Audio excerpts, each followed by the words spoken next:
Atreo, aleoaloha trefa efa tena mankaleo. Ro zavatra tsy mety indray no lasa be dia be. Manjary hifandratra sy fanimba fotsiny eo. Amin'ny lalany avy angamba samy andeha. Fahita fa tsy mety le fifandraisana ambadiny io vetivety. Isika tô miha mifanalavitra. Efa hita taratra hoe tsy haharitra. Ka noho izany isorohana antomany. Reo zay vita leoany. Samy mandeha milalany any. Tsy fanerena ho io bazo mandeha tity. Tanjara tsikila fiadanana. Aleo mandeha rery toza raha tsy namana. Tsy fanerena ho io baby baby baby. Mazo mandeha tity baby baby baby.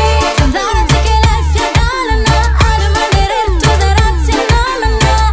Nizay kunya fina ni fampizalina.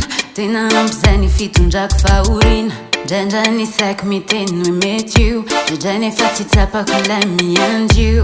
Aleo ny lasa omba ny lasa. Ketra sy masoro zay efa kinasa. Ny fitiavana tsy azo atao kilalao. Resaka mifonina raha ny aminao. Atreo angamba anadino anao ao tsy hiamba-amba. Efa nahiratra laila jamba.